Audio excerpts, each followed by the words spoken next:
No, stop it. Whose bright idea was that? I am not starting a video with that song. Whose idea was it?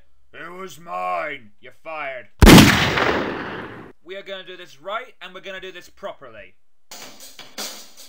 Ah, yes, that's better.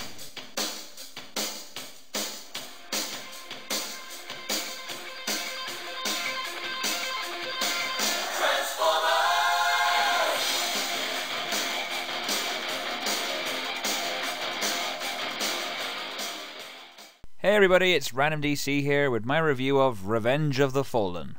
Before I get started with the review, I watched this movie live from New York with Tarrison and Lily Livers, and let me just say, watching a movie with a New York crowd is fucking insane. I mean, they cheer about everything. I swear, every time Prime was on the screen, they were cheering. Let me just say, if you were in that audience, God bless you, because you guys are nuts. Anyway, on to the review. So, the big question that everybody wants to know from me. Did I enjoy Revenge of the Fallen? The answer is yes, I did enjoy it, but I still have my fair share of complaints with it, which I'm going to get the complaints out of the way now so we can get to the positive stuff for once. I think my biggest complaint with the movie is the constant need of sex and drugs jokes. Last time I checked, this is Transformers, not American Pie. Dogs humping each other, wheelie humping Michaela's leg, and Sam's mum taking drugs. Yes, the Autobots waged their battle to destroy the evil forces of cocaine and sexual frustration. Now, in the first movie, it was sort of moderate when Sam's mum said that, what was it? Were you masturbating? You can call it Sam's happy time. I don't mind that. That was fine. It was brief and it was out of the way, and it didn't dominate the movie. Dominate being the operative word here. But I think the best example of this is Devastator having testicles. Yes, you heard me right. Testicles. You just know the G-Winers are going to have a field day with that one. I felt the human scenes were a lot better this time around. They got rid of Sector 7, they got rid of the, Secretary of Defense, they got rid of the system analysts, they got rid of the cops and the other people, but do we still need, Sam, Michaela and their family? To be truthful, I would have been happier with just, the military guys. I mean, they're more involved with the story because they're on the battlefields. Battlefield means action, and action means giant robots. Speaking of which, there comes another problem. They brought in all these characters. Most of them weren't hardly even named. Most of them even didn't get a line of dialogue. And one example, one of the RC twins says her first line the whole film, head gets blown off. That's really retarded. Same thing with Sideways. I mean, does that really cool forward flip roll thing in the trailers, and you think, wow, that looks cool. And then 5 seconds later, he gets ripped in half by Sideswipe. And let's not forget Devastator in all his testicular glory. He forms, I'm Devastator, I climb building, I'm dead. Jesus, I think Venom got more screen time. Soundwave superior, Constructicons inferior. But I think the main complaint in terms of the robots was the Fallen himself. I mean, the whole movie is named after him. His name's in the fucking title, Revenge of the Fallen. And what does he do? He just sits about for most of the movie. You can imagine like Megatron saying, Fallen, my master, let's go fight. Oh, no, I'm just gonna sit here for a bit.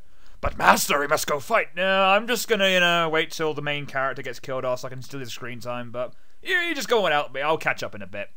Pathetic. Despite that, here are the good things I have to say about it. I do think the fight scenes were more developed. My favourite scene in the whole movie would have to be the battle in the woods, which was Optimus Prime versus Starscream, Megatron, and Blackout. Oh, sorry, I mean Grindor. Yeah, sure, okay. Speaking of Starscream, I think they finally got his personality nailed. I mean, when you look at his 2 lines of dialogue in the first movie against this one I would say is more character accurate to who Starscream really was. Soundwave, now I know people bitch about Soundwave, like, oh, he didn't do anything, he just floated in space. But keep in mind, it's difficult to have a character like Soundwave in this. I mean, I hear people keep saying, oh, we need the boombox, he has to be a boombox. Do you seriously want a boombox in the iPod generation? For what Soundwave was, I really enjoyed him, even though he did sound like Dr. Claw. I'll get you next time, Gadget.